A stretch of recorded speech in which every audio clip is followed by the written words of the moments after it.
Your entire survival plan is a lie. You've stockpiled bullets, you've boarded the windows, you have canned food, but you are going to be killed by a paper cut. You will die smelling the sweet metallic rot of your own flesh as it dissolves. Why? Because the one thing you're hoarding, those colorful antibiotic pills, are just expired candy in the new world.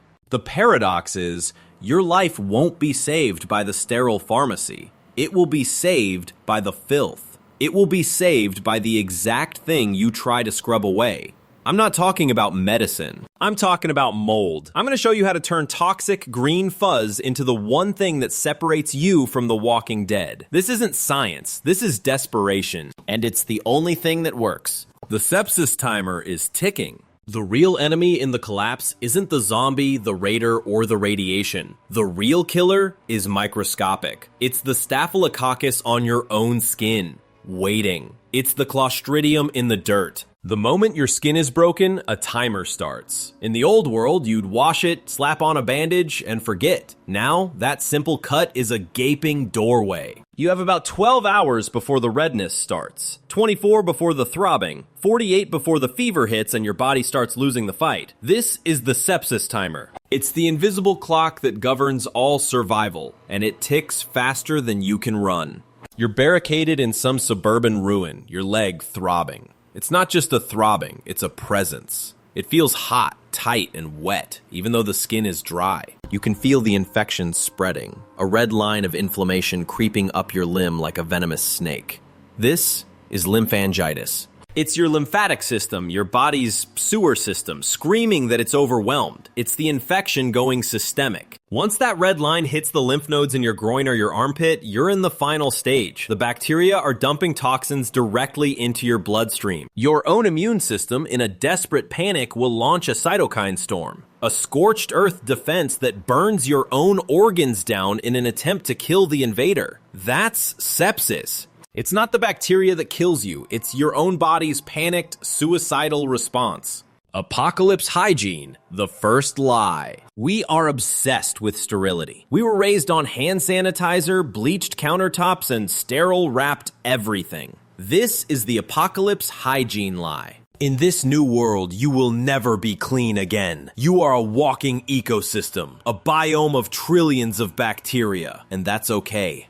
The survivalist who wastes precious bleach trying to sterilize his environment is a fool. He's wasting a resource and misunderstanding the battlefield. The goal is not sterility. The goal is balance. The paradox is that you will need to embrace the filth to survive. The source text was right. You will need to use dirt. You will need to use spit. You will need to cultivate the very things that make a modern doctor scream. Why? Because the world is a petri dish. You cannot eliminate all the microbes. You can only manage them. You can only learn to pit one against the other. Your obsession with clean is a relic of a world that had the energy to support that illusion. The survivor understands that the fight against bacteria cannot be won with bleach. It must be won with biology. The sterile field is a fantasy. The new world demands you become a biologist, a brewer, a medieval apothecary, and it demands you do it now. The biology of the rot. Let's talk specifics. What are you fighting? If the wound is full of thick, honey-colored pus, that's Staphylococcus aureus. It's a brawler. It's tough, resilient, and the MRSA variant is resistant to most of our best drugs. If the pus is thin, watery, and greenish and smells sickeningly sweet, that's Pseudomonas. It's an opportunist that loves burns and deep wounds. If the wound has no pus, but the tissue around it is turning black, crackles like paper when you touch it, and smells like a forgotten meat locker, you are already dead. That is Clostridium perfringens, gas gangrene. The bacteria are eating your flesh and farting gas into your tissues. Amputation is the only answer, and you don't have the tools. This is the enemy. It is ancient, it is efficient, and it does not sleep. It reproduces every 20 minutes. One bacterium becomes 1,000,000 in 7 hours. 1,000,000 becomes 1,000,000,000 in 10. You are not just fighting an infection. You are fighting a mathematical certainty. You are fighting an exponential curve that ends with your death.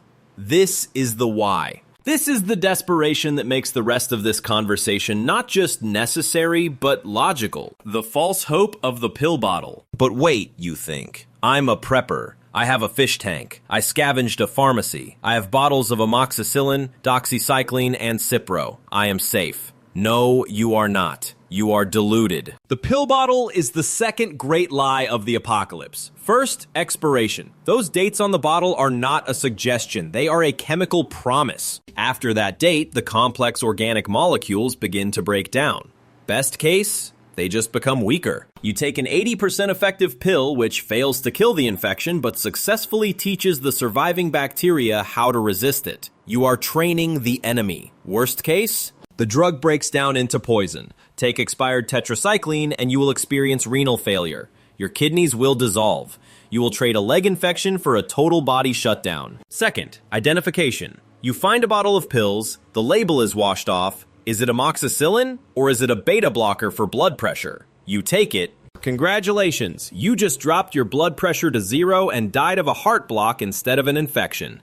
Third, resistance. The bacteria that are left in this world, the ones that survived our antibiotic-obsessed society, are the superbugs. They are the ones that saw amoxicillin and laughed. Your 21st century pills are a joke to them. Fourth, and most critical, you are not a doctor. Is your infection bacterial, viral, or fungal? You don't know. You have a fever and you chug a Z-Pack, which does nothing for a fungal infection, but it does successfully carpet bomb your gut flora, giving you explosive diarrhea and accelerating your dehydration. The pharmacy is a trap. The old way is gone. The Fleming Principle. War in the Petri dish. We must look for a new solution. And the solution is ancient. It was discovered in 1928 by Alexander Fleming, a man who was famously messy. He left a petri dish of Staphylococcus by an open window and went on vacation. When he returned, a mold spore, Penicillium notatum, had blown in, landed on the dish, and started to grow. But it wasn't just growing. Around the mold, there was a perfect, clear circle, a kill zone. The bacteria were dead. Fleming realized the mold was producing a chemical weapon to defend its territory. He called this weapon penicillin. This is the principle. This is the key. Molds and bacteria are ancient enemies. They have been locked in a territorial war for 1 billion years. We are not inventing medicine. We are not creating anything. We are simply harvesting a weapon from a war that was already being fought. We are stealing the chemical artillery from a fungus. This is what we must do. We must become Fleming. We must turn our post-apocalyptic kitchen into a crude, desperate laboratory. The Biohackers Guide to Crude Penicillin. This is the point of no return. What follows is dangerous. It is unregulated. It is a gamble, but the sepsis timer is ticking and your leg is throbbing. You have no choice. The substrate, building the battlefield. First, you need a battlefield. You need a source of food for your fungus. The source material is correct. Starchy, sugary things are best. Stale bread is perfect. A loaf of old Wonder Bread is a caloric goldmine for mold. A bruised orange, as the source says, is also ideal. Citrus molds like Penicillium digitatum are common, but they are cousins to the one we want. Potato peels, cooked rice, even a hunk of old cheese. You are setting out a buffet. You are inviting the spores that are already in the air to land and feast. The mold is a fungus. It needs calories to grow, and it needs calories to produce the penicillin weapon. A well-fed army fights best. The inoculation, seeding the war. Now you must seed the war. The source suggests dirt or spit. This sounds insane, but it is biologically sound. The air is full of spores, but you can stack the deck. A small pinch of rich, healthy, living soil, not sterile potting mix, is an entire universe of competing microbes. You are not just trying to grow mold, you are trying to force the mold to fight. You are introducing its enemies. By adding a complex community of bacteria from the soil, you are telling the Penicillium spores, defend yourself, produce your weapon, or you will be overrun. Store this substrate in a warm, damp, dark place, under a leaky sink, in a root cellar, in a plastic container with a damp rag over it but not airtight. It needs to breathe. Oxygen is required for the penicillium to produce the antibiotic. You are building an arena. Identification, the green fuzz versus the black death. This is the single most important step. This is the step where a mistake will kill you faster and more efficiently than the infection. You must wait 3, 5, maybe 7 days. You are looking for a specific champion. You are looking for a blue-green velvety fuzz. It will often start as a white powdery spot, and then from the center, the blue-green spores will bloom. This is Penicillium chrysogenum. Its smell is distinct. Earthy, damp, moldy, but not rotten. It smells like a damp basement, like old books. You must also know the enemy. If you see black mold, you abort. You burn the entire experiment. The source is absolutely correct. Aspergillus niger or Stachybotrys, toxic black mold, produce mycotoxins. These are not antibiotics. They are poisons. They will shut down your liver. They will kill you. The smell is a giveaway, sharp, like ammonia, like cat urine, or the stench of true putrid decay. Avoid other molds too. Pink slimy mold, Serratia, is bacterial. Bright orange or red mold is Neurospora. Gray hairy fuzz like a dead mouse is Mucor, pin mold. Only the blue-green velvety fuzz is your ally. If it's anything else, you have failed. Start again. Extraction, harvesting the weapon. You have it. The beautiful velvety blue-green field of Penicillium. Now you must harvest the weapon. You need water. Boil the water first, as the source says. You must kill any other bacteria living in the water, but then let it cool. Do not pour boiling water on your mold. You will destroy the delicate penicillin compounds. You will denature the proteins. You've come this far, don't ruin it with impatience. Once the water is cool or lukewarm, gently scrape or cut the entire moldy substrate, bread, orange mold and all, and mash it into the water. Let it steep for an hour. We are making a crude cold brew penicillin tea. The active compounds are water soluble. Now strain it. The source suggests a sock or a t-shirt. This is the grim reality. A coffee filter, if you can find one, is a miracle. A clean-ish rag is more likely. Strain the liquid into another container. Strain it again. And again. You want to remove as much of the solid material, the mold solids, the bread mush, as possible. You only want the liquid.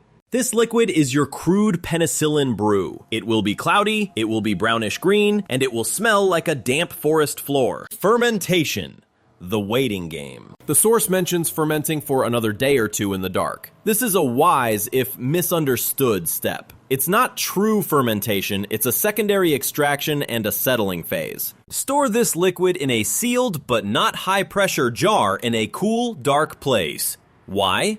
UV light from the sun will destroy the penicillin. Light is your enemy now. This waiting period allows any remaining solids to settle to the bottom, and it allows the penicillin, which the mold was actively producing in the water, to reach its maximum concentration. The bubbles the source mentions are likely residual yeast or other bacteria in your soup, producing CO2. This is not a pure, sterile, pharmaceutical-grade product. It is a toxic microbial stew. Dosing. The final gamble. After a day or two, carefully skim or pour the liquid off the top, leaving the sediment at the bottom. This is your medicine. Now comes the final, terrifying choice. How do you use it? First, and safest, topical. Clean the wound. Debride it. This is a medieval term that means cutting away the dead, black, or pus-filled flesh. It will be the most painful thing you have ever done. But you must. You cannot heal dead tissue. Once the wound is clean and bleeding, a good sign, soak a rag in your penicillin brew and apply it as a poultice. Keep it damp. This is the safest, most direct application. The penicillin attacks the bacteria at the source with minimal risk to your body. But what if the sepsis timer is ticking? What if the red line is on your chest? What if the fever is making you shake? Topical won't be enough. You have to drink it. This is Russian roulette. You are gambling on two things. 1. Allergic reaction. 1 in 10 people is allergic to penicillin. For most, it's a mild rash. For some, it is anaphylaxis. Your throat will swell shut. Your lungs will seize. You will suffocate in 2 minutes. There is no EpiPen. There is no 911. It is a death sentence. You are gambling that you are not one of those people. 2. The dose. How much? The source says a sip. This is the brutal, unscientific, and honest truth. It's a guess. Chug the whole jar? You might puke your guts out, as the source says, or worse, you could damage your kidneys with the other ungodly crap that is in that brew. Too little? You do nothing. You just annoy the bacteria and give them a taste of the weapon, allowing them to learn a defense. The source's description is perfect. It will taste like fermented regret. It is the flavor of survival. If you take that sip, and the fever breaks, and you wake up not suffocating, you have won. The psychology of the desperate patient. This entire process is not just a scientific one, it is a psychological one. It requires you to override every instinct of disgust you have. It requires you to look at a patch of fuzzy, rotting garbage and see it not as trash, but as a miracle. It requires you to break the mental barrier between food and poison, medicine and filth. This is the true test of the survivor. Can you adapt not just your skills, but your mind? Can you look at the world for what it is, a brutal, competitive ecosystem, and use its own rules against it? The person who starves because he is disgusted by the thought of eating a grub will die. The person who dies of sepsis because he is disgusted by the thought of harvesting mold will also die. Survival is the act of overcoming your own civilized revulsion. It is the moment you look at the blue-green fuzz on a piece of bread and the only thing you feel is hope. Beyond the mold, the Wasteland Apothecary. What if the mold fails?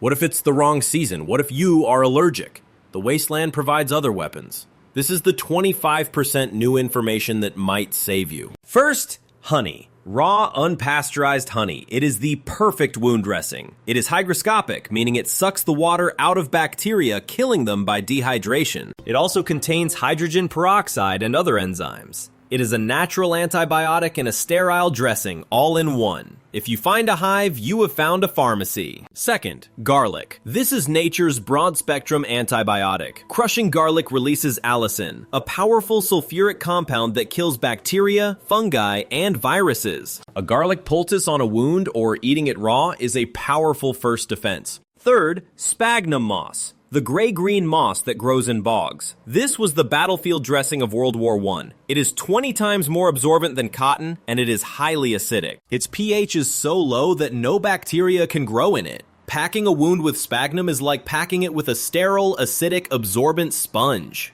The final cut. You are not just a survivor. You are a biohacker. You are a desperate scientist in a world that is ended. The pharmacy is closed. The factories are dark, but the laboratory is all around you. It is in the soil, on the bread, in the beehive. The world is trying to kill you with one hand while offering you the weapons to survive with the other. You just have to be smart enough and desperate enough to know where to look. And you have to be willing to take that sip. What's the most desperate medical fix you've ever heard of? What's the one old wives' tale you think might actually work when the grid goes down? Drop it in the comments. The most resourceful one? Well, you get the satisfaction of knowing you'll probably outlast the rest of us.